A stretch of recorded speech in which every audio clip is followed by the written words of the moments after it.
국내 종자산업의 경쟁력을 높이기 위한 민간 육종연구단지가 첫 삽을 떴습니다.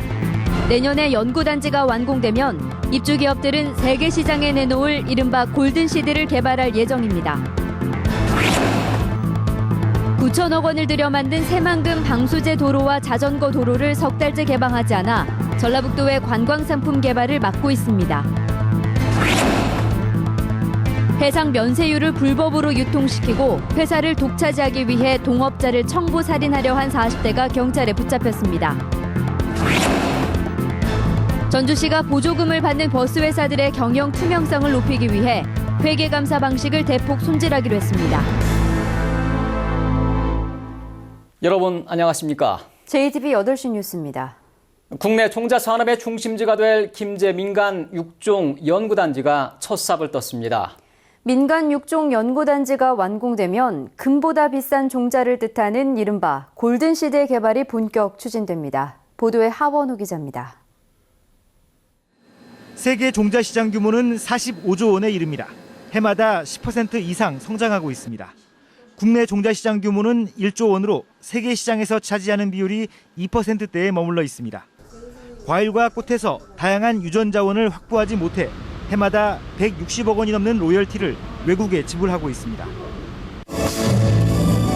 국내 종자 산업의 경쟁력을 높이기 위한 김제 민간 육종 연구단지가 첫 삽을 떴습니다.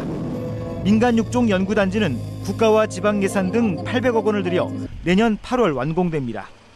54만 제곱미터에 20개 종자 기업이 입주하게 됩니다.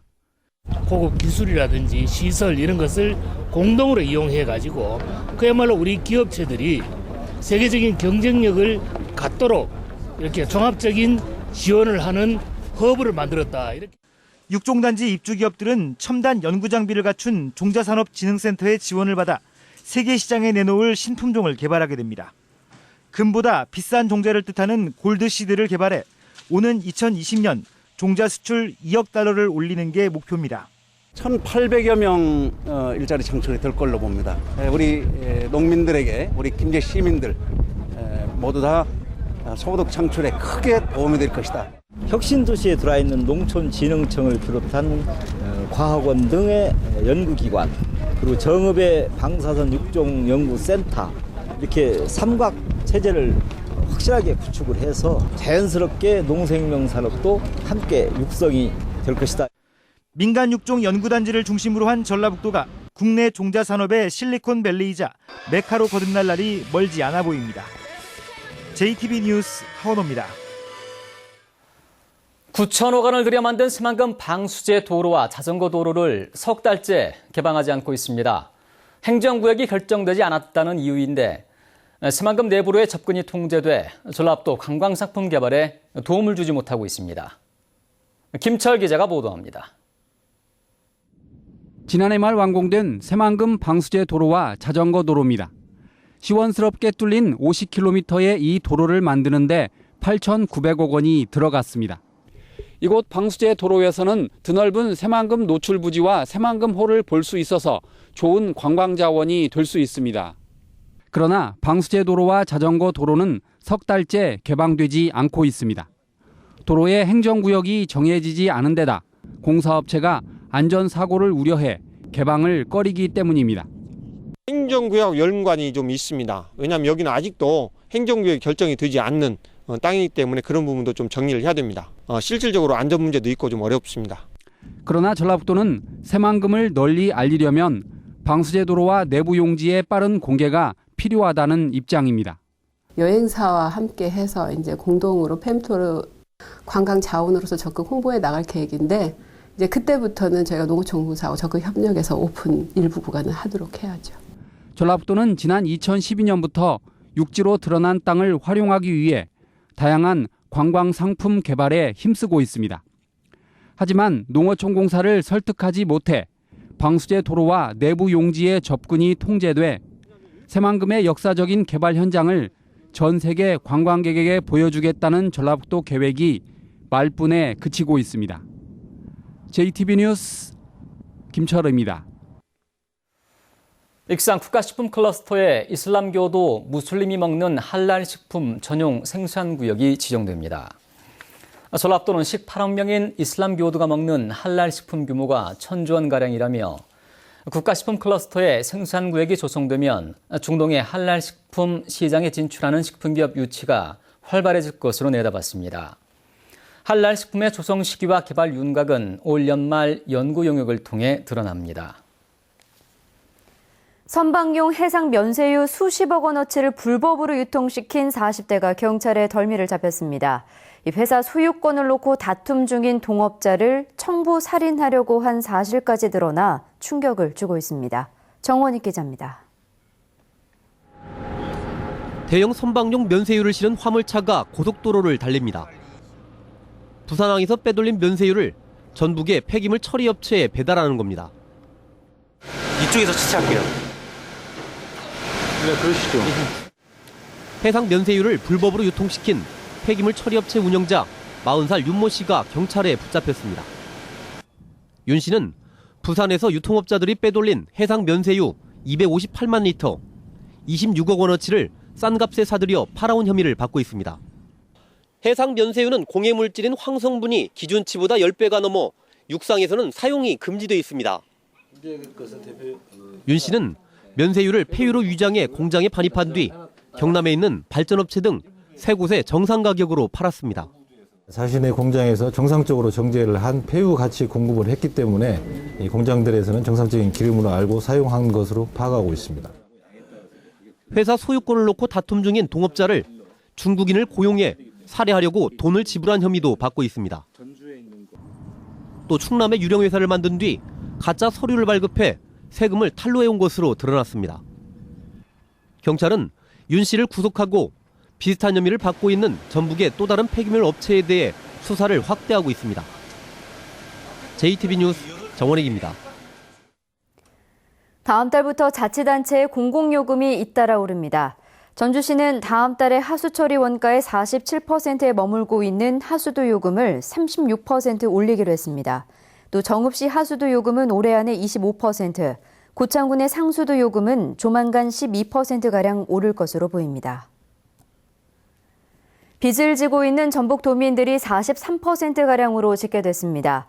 전라북도가 5천 가구를 대상으로 사회조사를 한 결과 지난해 빚을 지고 있는 비율은 43%였고 부채 원인으로는 주택자금 41%, 교육비 12%로 나타났습니다. 또 지난해 인구 이동을 보면 20대의 경우 타지로 빠져나간 인구가 전입 인구보다 6,700명 많았지만 40대와 50대에서는 귀농, 귀촌 등으로 3,800명의 인구 유입 효과가 나타났습니다. 전주시가 해마다 수백억 원의 보조금을 주는 버스 회사들의 경영 투명성을 두고 논란이 적지 않은데요. 전주시가 경영 진단을 위한 회계 감사 방식을 대폭 손질합니다. 권대성 기자가 보도합니다. 지난해 11월 전주의 시내버스 회사들이 저상버스 구입 보조금을 유용한 사실이 경찰 수사로 드러났습니다. 4년간 유용한 보조금만 30억 원이 넘습니다. 보조금을 준 전주시는 경찰 수사 전까지 이 같은 사실을 전혀 알지 못했습니다. 이 때문에 전주시가 해마다 외부 전문기관에 맡겨 실시하는 버스회사 회계에 대한 감사의 신뢰성에 의문이 제기됐습니다. 전주시가 이에 따라 회계감사 용역 방식을 손질합니다. 먼저 공개 입찰로 선정해온 용역 업체를 추천을 받아 선정하기로 했습니다. 해마다 다른 업체가 회계감사를 맡아 연속성과 일관성이 모자란 점을 해결하기로 했습니다. 적성성 문제하고 투명성 문제가 계속 제기되어 왔기 때문에 시민의 버스위원회라든지 노조가 추천한다든지 의회가 추천한 방식으로 해서 저희들이 용역 방법을 개선하고자 합니다. 1년간 이뤄진 회계감사는 다른 시도처럼 넉 달 안에 끝내기로 했습니다. 버스회사가 주장하는 경영 상태가 맞는지 확인이 이뤄지기 전에 보조금 지급을 결정하는 불합리한 구조를 막겠다는 겁니다. 그동안 공개하지 않은 감사 보고서와 운송원가 산정 방식도 외부에 공개해 불신을 없애기로 했습니다. 전주시는 회계 전문가인 공인회계사를 채용해 버스회사의 경영 상태를 수시로 검증하고 검증의 전문성을 높이기로 했습니다. JTB 뉴스 권대성입니다. 전주 전통시장 특성화에 74억 원이 투자됩니다. 전주시는 남부시장에 국가예산 등 50억 원을 투자해 면세점 조성과 한류 공연 등 국제 관광 코스로 개발하기로 했습니다. 또 신중앙시장과 모래내 시장은 각각 9억 원을 투자해 관광 문화형 시장으로 서부시장엔 6억 원을 들여 청년 상인을 집중 유치합니다. 임실군과 진안군, 장수군이 낙후된 지역으로 선정돼 각각 300억 원을 지원받습니다. 국토교통부는 지역개발 지원 법률에 따라 전국적으로 22곳의 낙후 지역을 선정한 결과 전북에선 3곳이 포함됐다고 밝혔습니다. 이들 지역에는 도로 등 기반시설 사업에 각각 300억 원의 국가 예산이 지원되고 시내버스가 다니지 않는 마을에 마을버스 같은 수요 응답형 교통 서비스가 도입됩니다.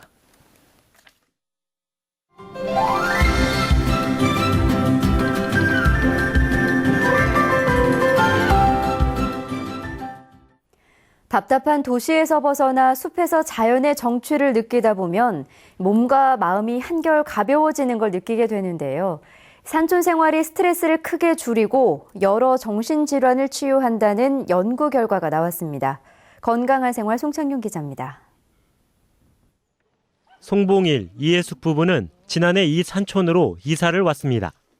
도심 속 아파트에서 살 때와 달리 집 주변에 마트나 음식점이 없지만 작은 텃밭을 일구며 더 큰 행복과 건강을 느끼고 있습니다. 초목에 산들이 쌓여있는 곳에서 농사도 짓고 텃밭도 일구면서 또한 제가 좋아하는 꽃도 가꾸면서 사니까 너무 행복하죠. 또 건강한 것 같고. 산림청이 일본 치바대학과 함께 성인 남성이 산촌과 도시 환경에 노출될 때의 인체 반응을 비교 분석한 결과 스트레스 호르몬인 코티솔 분비가 산촌에서 23.6%나 줄었습니다. 또 심리적 긴장과 불안감이 18.5% 완화됐고 정신적 피로감은 14.1%, 우울증 증세는 6.6% 개선됐습니다. 현대인은 다양한 스트레스를 받아 자율신경계에 이상을 갖기 쉬운데 산촌에서 생활하는 것만으로 건강 이상을 바로잡게 되는 것입니다. 의대한 산림치유를 통해서 심혈관 질환의 위험성을 낮추고 자율신경계의 균형을 유지하는 데 큰 의미가 있다고 할 수 있습니다. 산촌이 심신치유의 공간이 될 수 있다는 것을 과학적으로 증명한 이번 연구 결과는 국제학술지인 국제환경연구와 공중보건에 실렸습니다. JTB 뉴스 송창용입니다. 정동영 전 통일부 장관이 4.29 재보궐선거에서 서울 관악을에 출마하겠다고 선언했습니다. 정 전 장관의 출마로 관악을 보궐선거는 여당 후보 1명과 야당 후보 5명이 맞붙게 됐습니다. 정 전 장관의 이번 관악을 출마로 전북에서는 신당인 국민모임의 구심점이 사라졌기 때문에 내년 총선에서 국민모임의 돌풍을 기대한 예비 후보자들이 적잖은 충격을 받을 것으로 보입니다. 한국슬로시티 시장군수협의회 정기총회가 오늘 전주 한옥마을에서 열렸습니다. 김승수 전주시장 등 11명의 슬로시티 시장 군수들은 총회에서 주민협의체 구축과 상호 교류, 농수특산물 홍보와 판매, 순회 관광상품 개발 등에 합의했습니다. 또 총회가 끝난 뒤에는 전통 선비 복장으로 활쏘기 체험 등을 하면서 상호 우위를 다졌습니다. 전라북도 자원봉사센터가 오늘 전주시 중화산동으로 이전해 개청식을 가졌습니다. 자원봉사센터는 사무실 이전을 계기로 자원봉사자 교육을 강화해서 올해 자원봉사 등록률을 25%, 활동률을 35%로 끌어올리겠다고 밝혔습니다. 순창경찰서는 조합장 선거를 앞두고 조합원들에게 선물을 돌린 혐의로 순창의 한 조합장 당선자 66살 김모 씨를 구속했습니다. 김 씨는 설날 전인 지난 2월 조합원 7명에게 100만 원가량의 떡갈비를 돌리며 지지를 부탁한 혐의를 받고 있습니다. 인주가 묻은 무효표 하나로 당락이 갈린 김제 수협 조합장 당선자가 법정에서 가려질 것으로 보입니다. 전주지방법원은 낙선한 송영석 조합장 후보가 당선인 결정 취소 소송을 제기해 제4민사부에서 심리할 예정이라고 밝혔습니다. 송 후보는 이우창 당선자와 같은 수의 표를 얻었지만 재검표 과정에서 한 표가 무효 처리돼 연장자 우선 당선 규칙에 따라 낙선했습니다. 부안경찰서는 혼자 사는 노인들을 상대로 돈을 빌린 뒤 수천만 원을 가로챈 혐의로 부안에 사는 56살 최모 씨를 구속했습니다. 최 씨는 지난해 12월부터 최근까지 혼자 사는 60, 70대 여성 18명을 상대로 친분을 쌓은 뒤 경마장에서 돈을 따 이자까지 갚겠다고 속여 모두 6,700만 원을 가로챈 혐의입니다.